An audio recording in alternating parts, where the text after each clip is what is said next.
fulufitu. And before we get into our verses for this morning, I'll give a brief recap of what we've covered. Now, the author of this psalm, again, is King David. And the theme of this psalm is trusting in the Lord in the face of the wicked and evildoers prospering. And now, so far, David has mentioned lessons for us as believers to follow or to take heed. And he's taught from this psalm that believers are taught to, verse 3, trust in the Lord. In verse 4, to delight ourselves in the Lord.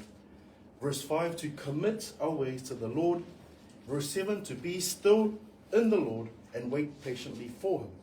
Now keep the context of this psalm in mind, the trusting in the Lord in the face of the wicked prospering. And David has just mentioned in the verses that we've just read out how we are ought to do that. And that's good news for us. On the other hand, we also see the results of the wicked, of the evil, or the evildoers. And we see those comparisons throughout this psalm. The first mention of the wicked and evildoers' result is mentioned in verse 1. For they will soon fade like the green grass and wither like the green herb. In verse 9, it mentions, for the evildoers shall be cut off. In verse 10, they will be no more. And the last time we looked at verses 14 and 15, we saw the actions of the wicked as they tried to plot against the Lord's righteous. And again, it does not end well for them. Note that it reads in verse 15, their sword shall enter their own hearts, and their bows shall be broken. The common thing surrounding the results of the wicked is their destruction or their disappearance. The Lord will avenge. So take heart, persevere in the Lord, and trust in the Lord. Which leads us to our verses for this morning. Psalm 37, verses 16 to 17. Salamutolu se fulufitu, fai upu se fuluwono ile se fulufitu. Can I have our New King James Bible readers please read from Psalm 37, verses 16 to 17, followed by our Samoan Bible readers. Salamutolu se fulufitu, fai upu se fuluwono ile se fulufitu. Our New King James Bible readers please. Iya. A little that a righteous man has is better than the riches of many wicked. For the arms of the wicked shall be broken, but the Lord upholds the righteous. Our Samoan Bible readers, please. Iya.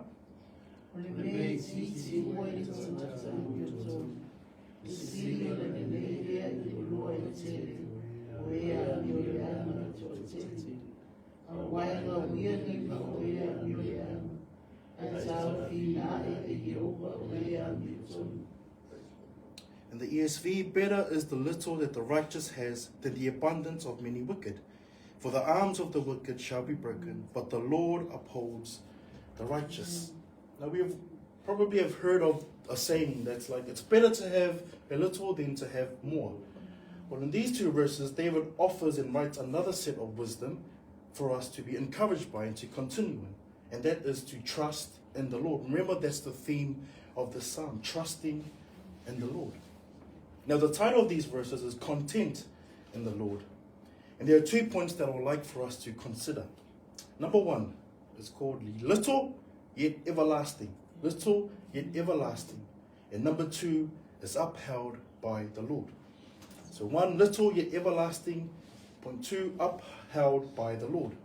We will go through verse 16, looking at the possessions of the righteous.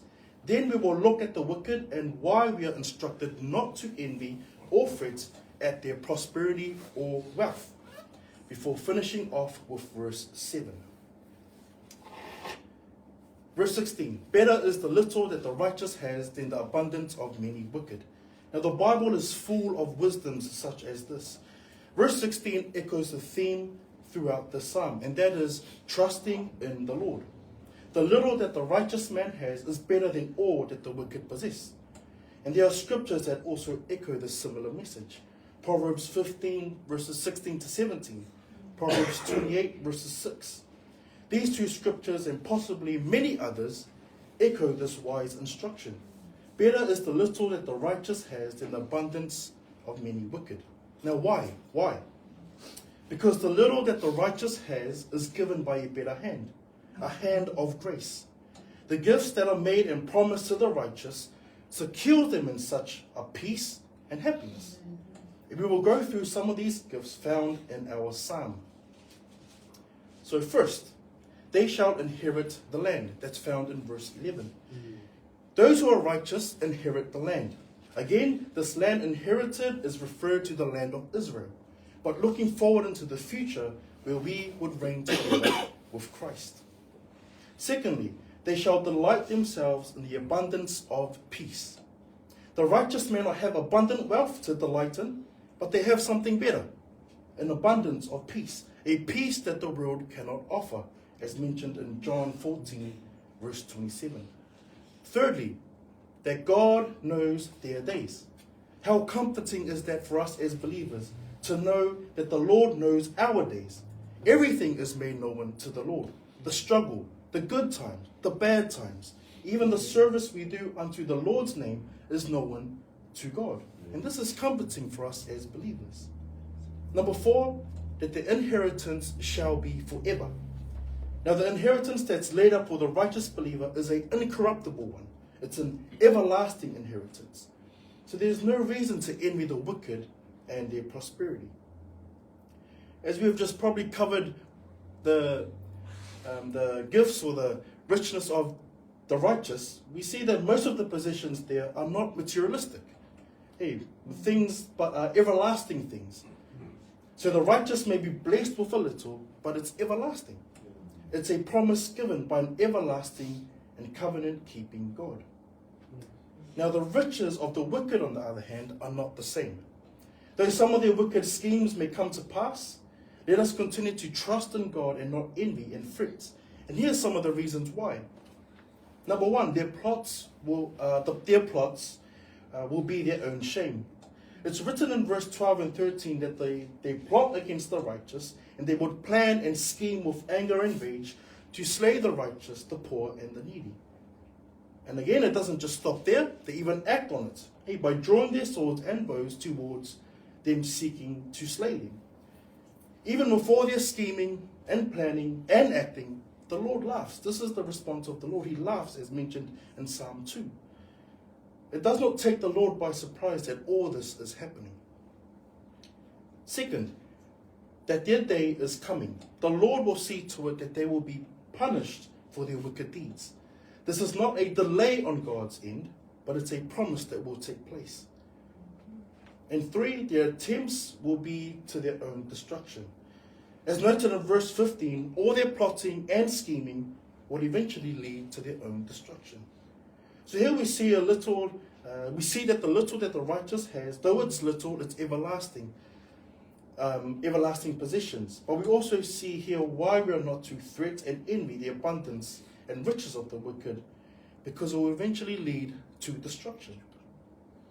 Church, though we see the wicked prospering in a way that may appear to have abundance, they may have abundance and richness, let us not envy. Though we have little as believers, our little is everlasting.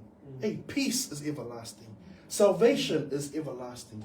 The truth of God is everlasting. There is nothing for us to be envious about, for we have treasures laid up for us in heaven that's undefiled and incorruptible. Now let's look at verse 17 before we end our devotion this morning. Verse 17, for the arms of the wicked shall be broken, but the Lord upholds the righteous. That word arm comes from the Hebrew word zeroah, which means a symbol of strength. And those who are wicked and evil, if they have not been cut off, their power to continue in mischief will fail. And though they have the abundance and many riches, they will eventually fade and corrupt, just like their strength. David ends verse 17 with an assurance for the righteous believer. But the Lord upholds the righteous. Now, the word uphold means to support or to sustain, which is a beautiful word for us as believers, that the Lord upholds the righteous in the good times and in the trying times. May we find our strength in the Lord. Let that be an encouragement for us this morning. That number 1, be content with the little that you have and look forward to the everlasting promises ahead. And number 2, may we find comfort that the Lord upholds the righteous. Let us be upstanding. I will pray before I hand it over to Pastor Wai Wai for a time of worship. Let us pray. Father, we thank you for this psalm. Lord, as believers, we are reminded, Lord, that our treasures are not here on this earth, that it's stored for us up in heaven. Help us continue to trust you, to keep our focus on you. Even when we see the wicked and the evildoers prospering around us, their plans may come to pass and everything, Lord, but help us not fret, help us not give up. Give us strength to continue to persevere. Father, so we thank you again for this morning. In Jesus' name we pray.